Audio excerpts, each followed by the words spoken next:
띠띠 빵빵. 안녕하세요, 코인드라이버 이진환 전문가입니다. 현재 시간 2023년도 3월 17일 4시 15분이고요 비트코인이 급등을 하고 있습니다. 제 3월의 메시지는 거의 일관됐다고 저는 생각합니다. 저는 버틴다라는 관점이었고요. 올 초만 해도 저는 많은 비난을 받았습니다. 0.25, 0.25에 대해서 저는 일관성 있게 0.25에 대해서 지속적으로 주장을 했고요. 어느 순간에는 0.5에 대한 비율이 굉장히 높아지면서 많은 조롱을 받기도 했습니다. 근데 오늘자를 보니까 0.25가 거의 9%까지 올라왔더라고요. 저는 0.25에 대해서 계속 일관적인 것 같습니다. 이제는 5일 앞으로 다가왔는데요. 금리는 올라갈 거라 보고 있습니다. 동결도 저는 보고 있지 않고요. 0.5 빅스텝도 아니고 그냥 0.25 계속 밀고 가겠습니다. 그리고 또한 비트코인에 대해서도 계속 말씀드렸다시피 저는 버틴다라는 관점이기도 하고요. 또 그전 영상에서 말씀드렸다시피 추가 상승 나올 거라고 보고 말씀을 드렸던 것 같아요. 하지만 그 상승이 진짜냐 묻는다고 하시면 오늘 영상 꼭 지켜보셔야 합니다. 저는 진짜 상승이 아니라 추가적인 상승은 분명히 앞으로 더 나올 수는 있지만 그게 찐 상승이 아니다라는 이유가 아마 나오게 될 겁니다. 그러면서도 우리가 주목해야 할 게 있습니다. 그게 뭘까요? 항상 그 빗썸이나 이런 데 가보면요. 그 이런 기사들이 많이 뜹니다. 이거 아실 거라 생각하는데요. 이런 게 항상 있어요. 이게 뭐냐면 그 전광판에서 돌아서 백을 보이면요. 시장이 시장이 이제 좋아지고 있다는 거고요. 이제 점점 앞으로 돌고 막 이렇게 뒤로 가고 이런 거에 따라 상황에 따라서 시장이 또 하락한다는 지표로 많이 씁니다. 그래서 보통 인간 지표로 많이 쓰는데요. 많이 등장합니다. 그래서 뭐 시세를 보면서 등을 보고 있으면 이건 떡락할 시그널이다. 그리고 얼굴이 점점 나올수록 시장이 점점 좋다. 이걸 보고서 이제 팔 때다 매도할 때다 살 때다 이제 구별하시는 분도 있고요. 연일 비트코인이 강세로 돌아가고 있어요. 그러다 보니까 이제 반쯤 오셨죠. 반쯤 도셨고요. 올해 최고 가격을 기록했습니다. 이게 올해 최고 가격인 거예요. 5천만 원이었던 게 3,400만 원 됐는데 올해 최고 가격이라고 이제 많이 합니다. 근데 이 와중에서도 글로벌 대형 은행들의 많이 파산을 했죠. 그러면서도 이제 구제 개입 소식이 꼽히면서 또 추가적인 반등이 나왔고요. 아마 버리진 못할 거라 생각을 합니다. 정말 대표적으로 이번에는 스위스 중앙은행에서도 크레디트 스위스의 최대 71조 원에 대한 유동성이 공급이 됐어요.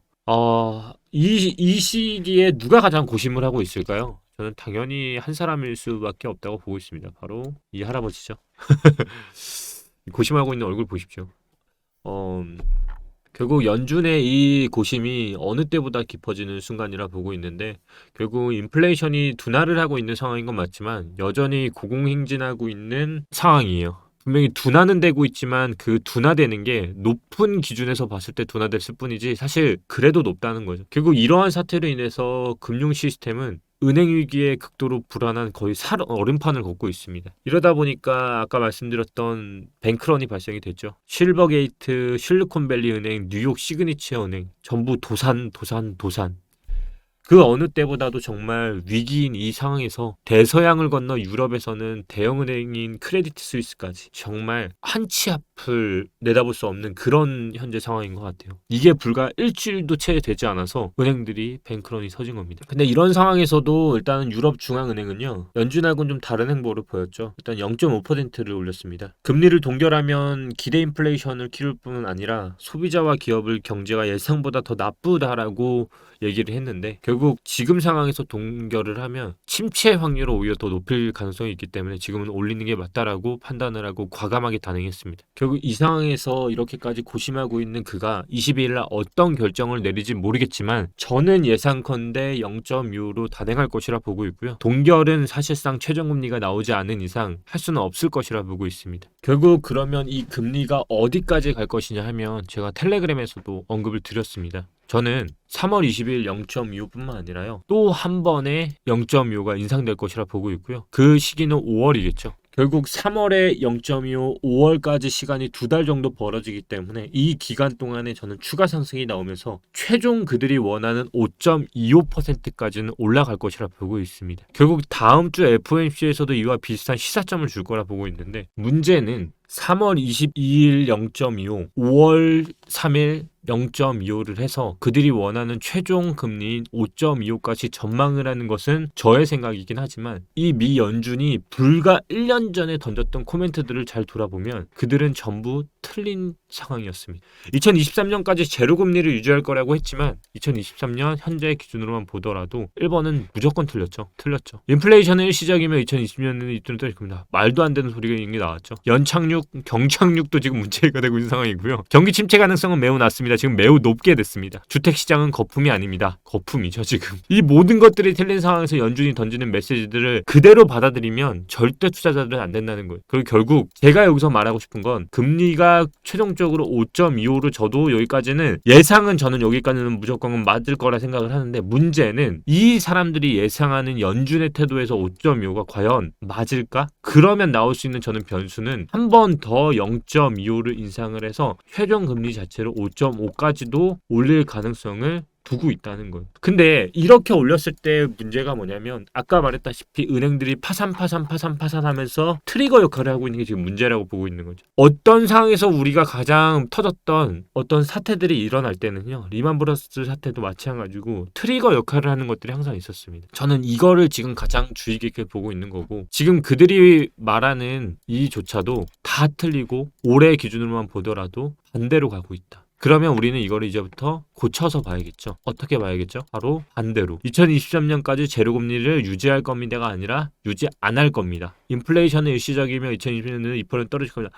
반대겠죠? 다 반대입니다. 주택시장은 거품이 아닙니다. 거품입니다. 이들은 메시지를 오히려 주고 있었던 걸지도 모릅니다. 그러면서도 우리는 어제 부른 코인베이스에서는 또 상패가 됐죠. 룸네트워크, 어거, 오미세고 전부 상패로 들어가. 우리는 이걸로 볼 수 있는 게 결국은 이제 우리가 알고 있었던 코인의 생태계는 저물어 가고 있고요. 그리고 우리가 알고 있는 자산화되어 있는 토큰들 위주로 아마 저는 제도권에 들어올 거라 보고 있습니다. 예전에 제가 그런 말씀을 드렸습니다. 주식시장의 역사로 보면 많은 기업들이 사라졌다. 근데 그 살아나는 기업들 중 대부분의 초기는요. 대부분 자산과 관련되어 있던 주식들이었어요. 저는 똑같이 코인에서 먼저 토큰화가 되는 거는 자산, 채권형 토큰 이런 것들 위주로 저는 다시 한번 부활을 할 것이라 보고 있는데 기존에 쓸모없었던 이 코인이 뭔지도 모르는 그런 코인들은 정말 많이 사라질 것이라 보고 있어요.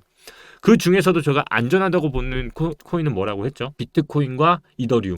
왜라고 했죠? 비트코인은 상징성을 갖고 있고 이더리움은 기술력을 갖고 있다. 이 두 개가 무너지는 거는 정말 비트코인이 없어지는 날이라고 보기 때문에 두 코인은 저는 반드시 살아남을 것이라고 봅니다. 조금 있으면 저는 정말 괜찮은 차트를 가진 그리고 괜찮은 호재를 가진 알트를 추천하기에 앞서 이러한 모든 것들을 돌아봤을 때 결국 그럼 이진환증권님은 상승을 보시는 거 아니요? 라고 하실 수 있는데 계속 말씀드렸다시피 저는 상승을 장기적으로는 보고 있습니다. 그러면서 버틸 거라 보고 있고요. 시장은 결국 원하는 데까지는 간다. 그게 얼마냐 물어보시면 너무 어려우신 분들은 일봉상 이 차트를 보셨을 때 여기 나왔던 저항벽 있죠? 여기. 이게 가격이 얼마냐? 3,700만 원. 이 라인 있죠? 여기까지는 저는 갈 것이라 보고 있습니다. 현재 기준으로도 굉장히 많은 상승을 할 수 있다는 거겠죠. 몇 프로 상승이냐 물어보시면 여기까지만 하더라도 최소한 16% 정도의 상승은 더 나올 것이라 보고요. 알트들도 그에 맞춰서는 움직일 거라 보고 있습니다.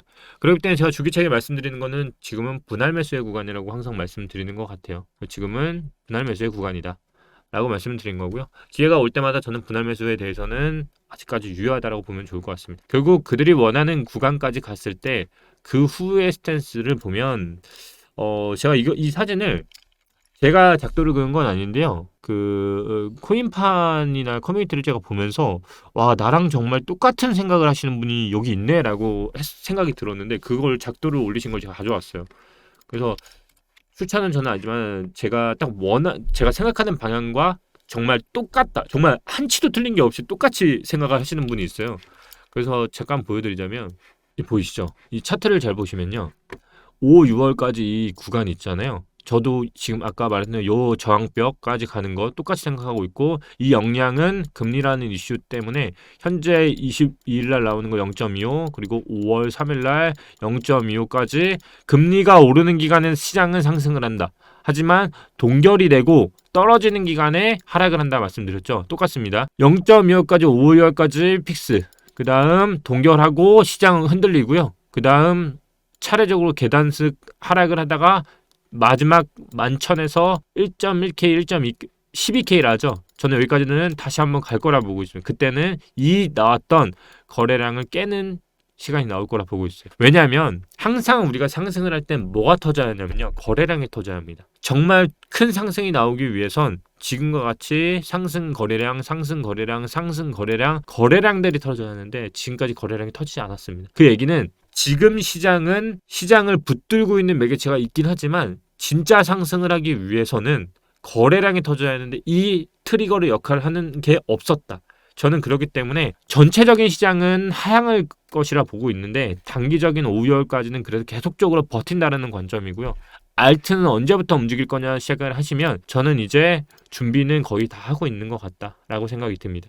그래서 알트를 저번 시간에 말씀을 드렸는데 저는 알트는 전체적으로 지금 다 움직이고 있다라고 보고 있고요. 그러다 보니까 저점은 점점 올라오고 있고 고점도 점점 돌파를 하기 위해서 시그널들을 보이고 있는 것 같아요. 그러니까 가장 무서운 건 언제 타느냐인데 저는 최소한 지금 그런 것들이 두렵다고 하시면 차라리 10% 20%를 매수하고 차라리 떨어질 때마다 분할 매수라는 게 어떨까라는 생각을 좀 하고 있어요. 그리고 제가 마지막으로 가장 좋게 보는 차트는요. 사실 이더리움이에요. 이더리움은 일단 차트 자체가요. 뭐가 있냐면 이슈가 하나 있는데 그게 일단 4월 10일 날 일단 하드포크가 완전히 결정이 났습니다. 이게 일단 호재로 작용을 할 거라 보고요. 아직까지 한 달 정도의 시간이 조금 남아있기 때문에 차트는 조금씩 하드포크 영향을 받을 거다. 왜냐면 하드포크 중요성은 정말 강조해도 거의 매년마다 상승에 거의 직결되는 차트이기 때문에 그래서 거의 안정된 그리고 상징성 그리고 기술성 다 인정받은 이더리움한테는 가장 안전하게 그리고 손절을 보더라도 이더리움만큼은 사실상 크게 문제가 없는 코인이라 보일 것 같습니다. 그렇기 때문에 이더리움을 좀 계속 보고 있고요. 똑같이 상승을 하는 데 있어서 그 구간을 좀 잘 보시면 구간이 사실상 좀 많이 열려 있는 구간인 것 같아요. 그래서 270만 원까지도 저는 보이는 구간이라 생각을 하고 상승을 한다고 하면 현재 290만 원까지도 최대 열어둘 수 있는 차트이지 않을까. 그래서 270만 원부터는 분할 매도 290만 원까지는 이렇게 해서 매도 역량을 가져가시면 굉장히 많은 수익률을 가져갈 수 있는 차트지 않을까라고 조심스럽게 생각이 들고요. 약 24% 정도의 수익이 그래도 보장되어 있는 코인이지 않을까라는 생각이 좀 들었습니다.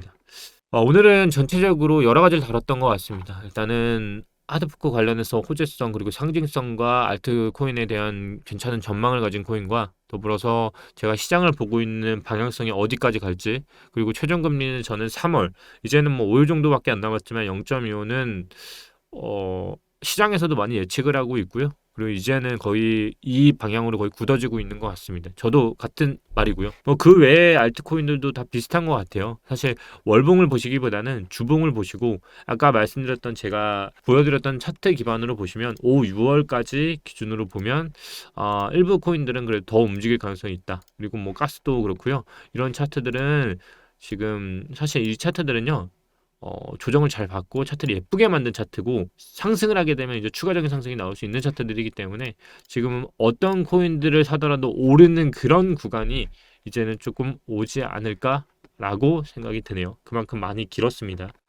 그리고 다시 한번 상기시켜 드려야 할 건 미 연준의 1년 전 코멘트만 보더라도 우리는 계속 반대로 생각해야 합니다. 그들의 말을 절대 믿으면 안 되고요. 언론뿐만 아니라 정부 그리고 국가가 말하는 것들은 우리는 반대로 해석을 해야 합니다. 절대 믿어서는 안 된다는 거. 결국 기준금리는 인상을 멈추지 않을 것이라 보고 있습니다. 그들이 원하는 5.25까지는 갈 것이라 보고 시장에서는 빅스텝은 하지 않을 것이라 보고 있고 그걸 반증하는 게 78%가 넘었던 빅스텝 가능성은 이제 제로로 되었습니다. 결국 금리는 동결을 하지도 않고 너무 높지도 않은 단행을 해야 하는 기준으로 0.25를 단행할 것이라 보고 잘 참고 하셔서 아직까지 소비자 물가 상승률이 6%에 있기 때문에 연준은 아직까지 그들이 원하는 수치까지는 어느 정도의 리스크는 감수하면서도 단행을 할 것입니다. 시장에 어느 때보다도 많은 이슈들이 있지만 제가 계속되는 한결같은 메시지는 흔들릴 것이라는 메시지를 드리고 있습니다. 여러분 흔들리지 마십시오. 결국 흔들릴 때가 개미를 터는 때였습니다. 시장이 빛을 발하는 순간에는 오히려 침체하겠습니다. 그리고 시장이 이렇게 불안할 때는 오히려 더 흔들리지 않고 일관된 메시지로 제 자신도 중립을 지키겠습니다. 영상은 참고만 하시고요. 지속적으로 결국 모든 것들이 무조건이라는 건 없습니다.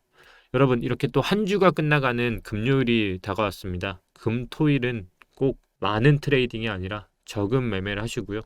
안전한 수익으로 수익 걷어가시길 바라겠습니다. 주말 즐겁게 보내시기 바랍니다. 그리고 제가 영상 기존에 마스크를 벗는다라고 힌트를 드렸는데요. 마스크가 떡상했습니다. 다 제 덕분인 거 아시죠? 감사합니다. 텔레그램에서도 계속 호흡하고 있습니다. 그렇기 때문에 텔레그램 꼭 들어오시고요.